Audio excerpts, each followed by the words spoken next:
আসসালামু আলাইকুম। আজকে আমরা আলোচনা করব পরিমাপের ত্রুটি ও নির্ভুলতা নিয়ে।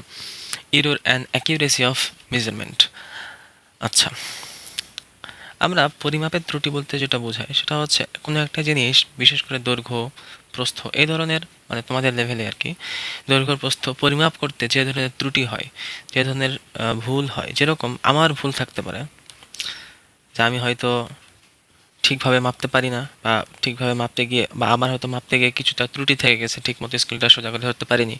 তো আমাকে এগুলো এক ধরনের ভুল থাকতে পারে, এক ধরনের ত্রুটি হতে পারে। আমার এই ভুলের কারণে পরিমাপে কিছুটা ত্রুটি আসতে পারে। এছাড়াও যন্ত্রের কিছুটা ত্রুটি থাকতে পারে, কারণ আমরা যে যন্ত্র দিয়ে মাপি সেই যন্ত্রটা একেবারে একেবারে আদর্শ সবসময় হয় না। কারণ স্টিলের একটা যন্ত্র দীর্ঘদিন থাকে, তাই না? অনেক সময় ক্ষয়ে যায়, অনেক সময় দাগগুলো বোঝা যায় না। তো এরকম নানা কারণে আমাদের এই ত্রুটিগুলো হয়ে থাকে। এই জন্য এই ত্রুটিটা আমরা হিসাবের মধ্যে আনতে যখন যাব, তখন আমাদেরকে এই হিসাবটা করতে হবে, ত্রুটির হিসাবটা করতে হবে। এবং আমরা সাধারণত বলে থাকি যে 5% ত্রুটি মোটামুটি গ্রহণযোগ্য। এবং মূলত এটা 5%-এর জায়গায় এটা স্ট্যাটিস্টিক্সের ক্ষেত্রে সাধারণত বলা হয়।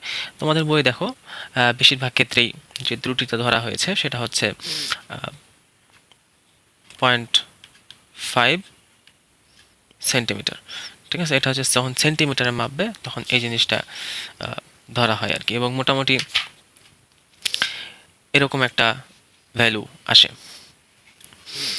এখন দেখো, এখানে যে জিনিসটা বলা হচ্ছে, এখানে দুটো বিষয় আছে। একটা হচ্ছে চূড়ান্ত ত্রুটি, একটা হচ্ছে চূড়ান্ত ত্রুটি।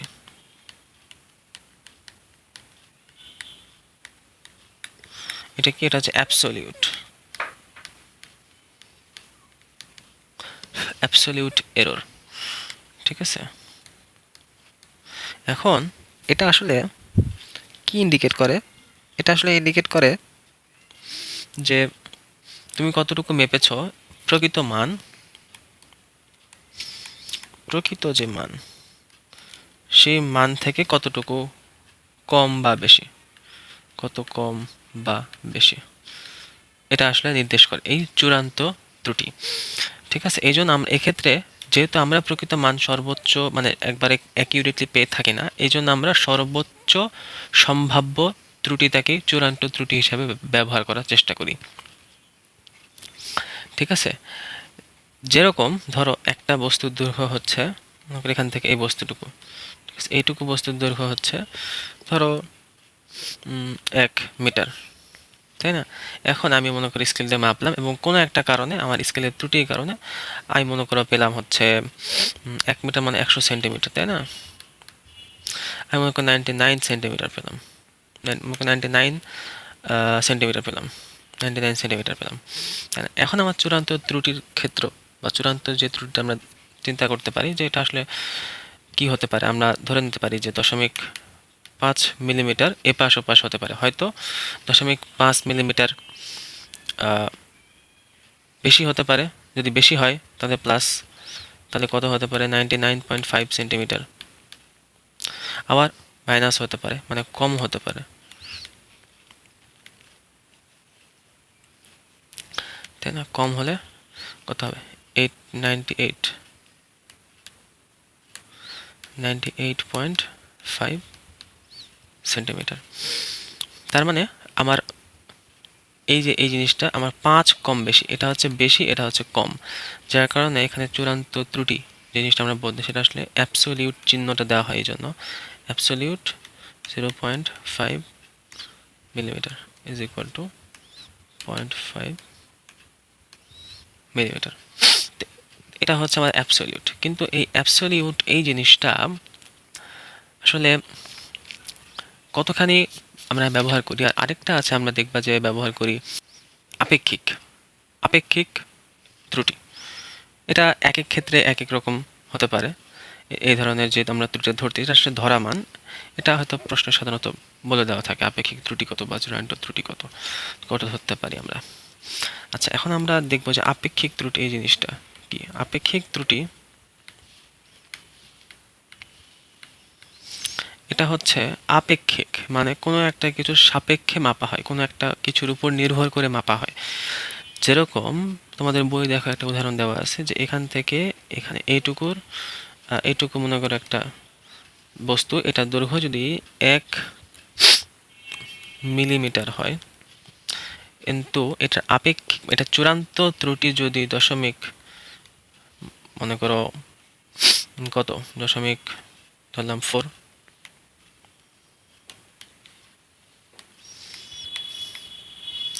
4 মিলিমিটার হয়, তাহলে তুমি চিন্তা করো আমার যে মানের রেঞ্জ, অর্থাৎ এই দৈর্ঘ্যটা কত হতে পারে সেটার রেঞ্জ যদি চিন্তা করি, সেটা হচ্ছে 0.6 মিলিমিটার থেকে 1.4 মিলিমিটার, তাই না? তো তাহলে দেখো, আর এখানে যদি 0.5 হতো তাহলে কত হতো? 0.5 যদি আপেক্ষিক ধরতাম তাহলে কত হতো? 0.5 মিলিমিটার থেকে 1.5 মিলিমিটার। তাহলে এখন এই জিনিসটা দেখো, তাহলে কোথায় 0.5 আর কোথায় 1.5? এটা যদি 1 গুণ হয়, এটা 3 গুণ। তার মানে ছোট্ট একটা জিনিস মাপার ক্ষেত্রে আমার আপেক্ষিক ত্রুটি বা আমার ত্রুটি কিন্তু এই মানের সাপেক্ষে অনেক বেশি। মানের সাপেক্ষে কত বেশি? এটার অর্ধেক মানে কত? অ্যাপ্রক্সিমেটলি 50%। মানে 50%, অ্যাপ্রক্সিমেটলি না, এটা অর্ধেক যদি তাহলে 50%। তাহলে এটা অনেক বড় একটা সংখ্যা, ঠিক আছে? এই জন্যই এই আপেক্ষিকতার বিষয়টা তুলে ধরছে। কিন্তু এই 1 মিলিমিটারের জায়গায় আমি যদি ধরতাম 1 মিটারের একটা বস্তু আমি মাপছি, এবং এই 1 মিটার বস্তু মাপতে গিয়ে দেখা গেল, ধরলাম আমার চূড়ান্ত ত্রুটির মাপটা হচ্ছে 0.5, মনে করো সেন্টিমিটার, ধরলাম 0.5 বা ধরলাম 1 সেন্টিমিটারই ধরলাম, 1 সেন্টিমিটার। তাহলে 1 সেন্টিমিটার যদি হয়, তাহলে আমার মূল যে আসল যে দৈর্ঘ্য সেটা কত হতে পারে? 1 সেন্টিমিটার হয় বেশি হবে, তাহলে 1 সেন্টিমিটার কম হবে। 1 সেন্টিমিটার যদি বেশি হয় তাহলে কত? 101। আর 1 সেন্টিমিটার যদি কম হয় তাহলে কত হবে? 99। তার মানে আমার রেঞ্জ, অর্থাৎ বস্তুটার দৈর্ঘ্য 99 সেন্টিমিটার থেকে 101 সেন্টিমিটারের মধ্যে কোনো একটা মান, মানে 1 মিটার তো 100 সেন্টিমিটার, সেই হিসাবে বলা, সেন্টিমিটারে বলা, ঠিক আছে? তাহলে এই জিনিসটা এখন তুমি দেখো, এই মানটা কতখানি, আর মানে কতখানি সূক্ষ্ম, আর উপরে যে আমরা চিন্তা করেছিলাম এই মানটা, এটা কিন্তু 1 থেকে 3 গুণ হয়ে যাচ্ছে, কেন? এটা কিন্তু 1 থেকে 3 গুণ হচ্ছে, এটা খুবই কম। এই কত কম, এই জিনিসটা রিলেটিভিটি বা এই 1 মিটারের উপর নির্ভর করে। এই জন্য আমরা কি বের করব? এই 1 মিটারকে, এটা হচ্ছে আসল মান, পরিমাপ, আমরা যদি পরিমাপ করা মান, এবং আমাদের যে চূড়ান্ত ত্রুটি, ঠিক আছে? এটাই হচ্ছে আমাদের পরিমাপ করা মান আর চূড়ান্ত ত্রুটি। এই দুটাকে ব্যবহার করে আপেক্ষিক ত্রুটি বের করব। মনে করো চূড়ান্ত ত্রুটি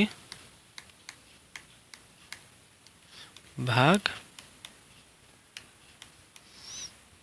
পরিমাপ করা মান, ঠিক আছে? এই জিনিসটাই হচ্ছে আপেক্ষিক ত্রুটি সংখ্যা, ইজ ইকুয়াল টু আপেক্ষিক ত্রুটি, ঠিক আছে? ধরো একটা উদাহরণ তোমাদের বইয়ে দেওয়া আছে, এই জিনিসটা আমি একটু সহজ করে বোঝাই। ধরো যে এটা একটা বস্তু, আমরা ছোটবেলায় এইভাবে পেন্সিল আঁকাতাম,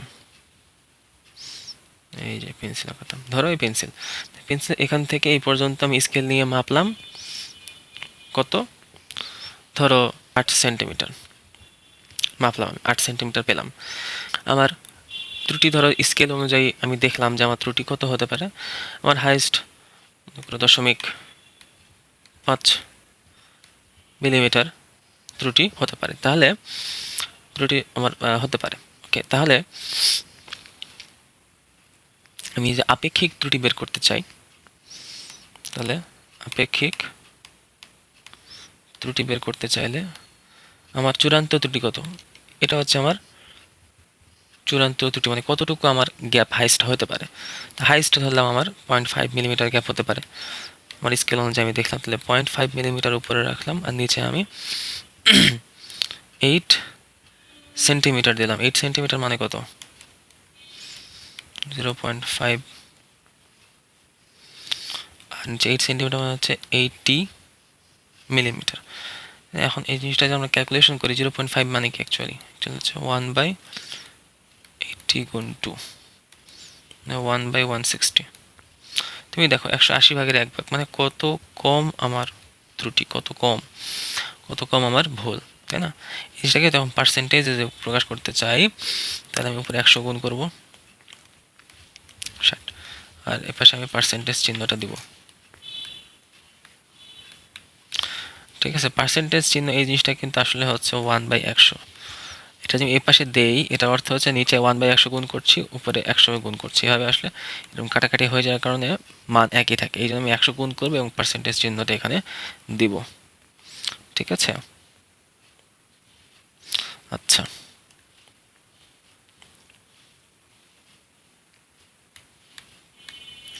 এখন তাহলে এই জিনিসটা আমরা যদি ক্যালকুলেশন করি তখন, আচ্ছা তাহলে দেখো এটার মান ক্যালকুলেশন করলে 0.625%। তার মানে আমার 1%ও কিন্তু ত্রুটি হয়। তার মানে এটা কত সূক্ষ্ম হিসাব আমি করতে পেরেছি। ঠিক আছে, এটা হচ্ছে একটা সিম্পল এক্সাম্পল। ঠিক আছে, এবং ত্রুটির এই বিষয়গুলো আসলে গুণ করলে কিন্তু বেড়ে যায়। কিভাবে গুণ করলে বেড়ে যায় দেখো, তোমাদের বইয়ে একটা উদাহরণ দেওয়া আছে যে একটা বর্গাকৃতির বই, এই বইয়ের একটা বাহুর দৈর্ঘ্য হচ্ছে 10 সেন্টিমিটার। আমরা পেয়েছি মেপে, স্কেল দিয়ে মেপে পেয়েছি। এখন ধরা যাক পরিমাপে আমার বলা হচ্ছে যে 10% আপেক্ষিক ত্রুটি হয়েছে 10%। 10% আপেক্ষিক ত্রুটি হয়েছে। তাহলে আমার অ্যাকচুয়ালি আমরা কি চিন্তা করে দেখেছিলাম, দেখো আপেক্ষিক ত্রুটি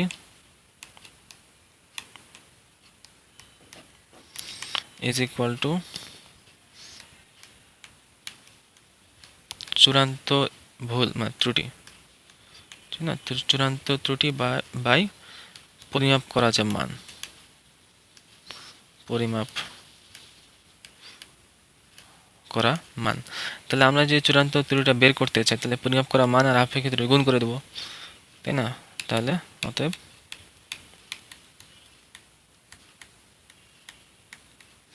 চূড়ান্ত ত্রুটি কত হতে পারে, আমি পেয়েছি কত 10 সেন্টিমিটার আর 10%, এই জিনিসটা গুণ করে দেবো। এখন 10 সেন্টিমিটার গুণ 10%, তাই না?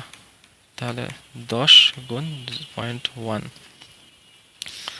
0.1 মানে তো জানো তো, মানে এটা আসলে 10/100 সেন্টিমিটার। তাহলে 10 10 100 আর নিচে 100, তাহলে 1 সেন্টিমিটার।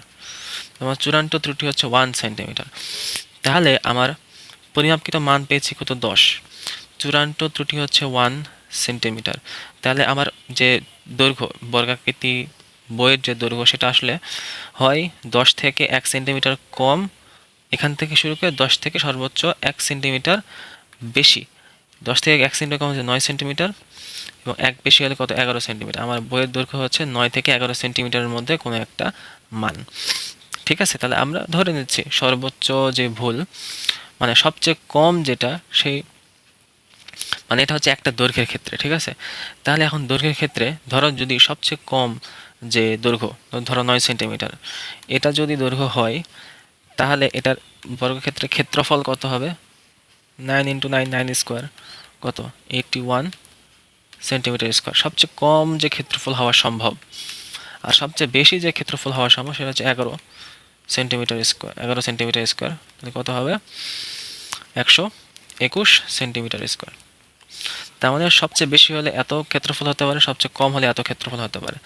আর আমরা যেটা মেপেছিলাম 100, সেই মাপার অনুযায়ী কত হতে পারে, তাহলে মাপ যদি আমি নিই তাহলে 110 স্কোয়ার মানে 100 সেন্টিমিটার স্কোয়ার। আমি এটা মাপা থেকে পেয়েছি। অনুরূপভাবে আমরা এখন দেখো এখানে কি পেয়েছি, আমরা এখানে মেপে পাওয়া মান পেয়েছি, এবং এখানে দেখো এগুলো হচ্ছে ওই যে চূড়ান্ত যে ত্রুটি, সেখান থেকে বের করা ক্ষেত্রফল পেয়েছি। তাহলে আমরা এখন যে কাজটা করতে পারি, যে ক্ষেত্রফলে আপেক্ষিক ত্রুটি কত সেটা বের করতে পারি। সেটা দেখো এখান থেকে এটা এখন আমার চূড়ান্ত ত্রুটি। আমার চূড়ান্ত ত্রুটির ফলাফল হিসাবে এটা আমরা পেয়েছিলাম, এবং সেখান থেকে আমরা 81 সেন্টিমিটার স্কোয়ার বের করলাম। তাহলে আমি যদি 100 থেকে 81 বাদ দিই, তাহলে কি আমি ক্ষেত্রফলের ক্ষেত্রে চূড়ান্ত ত্রুটি পাবো, এবং সেটা হবে 19 সেন্টিমিটার স্কোয়ার, সবচেয়ে কম যেটা। একইভাবে আমরা যদি 121 এটা ব্যাপারে চিন্তা করি, তাহলে 121 চূড়ান্ত ত্রুটির ক্ষেত্রে আমরা যদি এরকম কী দিই, একটা অ্যাবসলিউট চিহ্ন দিই, তাই না, কী দিই, একটা অ্যাবসলিউট চিহ্ন দিই, তাহলে আমরা মূল যে পার্ট, মেপে পাওয়া পার্ট থেকে বাদ দিচ্ছি। আমরা অ্যাবসলিউট চিহ্ন দিয়ে যদি 100 থেকে 121 বিয়োগ করি, অ্যাবসলিউট চিহ্নের অর্থ হচ্ছে জাস্ট ভ্যালুটুকু নিবে, কোনো চিহ্ন থাকবে না। কত হচ্ছে 21, ঠিক আছে, 21 সেন্টিমিটার স্কোয়ার। তাহলে দেখো এখানে এই যে 19 সেন্টিমিটার স্কোয়ার, এখানে 21 সেন্টিমিটার স্কোয়ার, তাই না? তাহলে আমার আপেক্ষিক ত্রুটি মানে চূড়ান্ত ত্রুটি ক্ষেত্রফলের ক্ষেত্রে চূড়ান্ত ত্রুটি হচ্ছে 19 সেন্টিমিটার হতে পারে, আবার 21 সেন্টিমিটার হতে পারে। এখন এর আগে আমরা বলেছি যে সম্ভাব্য সর্বোচ্চটাকেই আমরা, সবচেয়ে বেশি যেটা, সেটাকে আমরা সম্ভাব্য ত্রুটি হিসাবে ব্যবহার করে থাকি। তা ধরলাম যে 21 হচ্ছে আমার সর্বোচ্চ চূড়ান্ত ত্রুটি। তাহলে 21 যদি এখন আমাদের আপেক্ষিক ত্রুটি দরকার। আমরা কি পড়ছিলাম যে আপেক্ষিক ত্রুটি ইজ ইকুয়াল টু চূড়ান্ত আর নিচে কি পরিমাপ করে পাওয়া মান, পরিমাপের মান।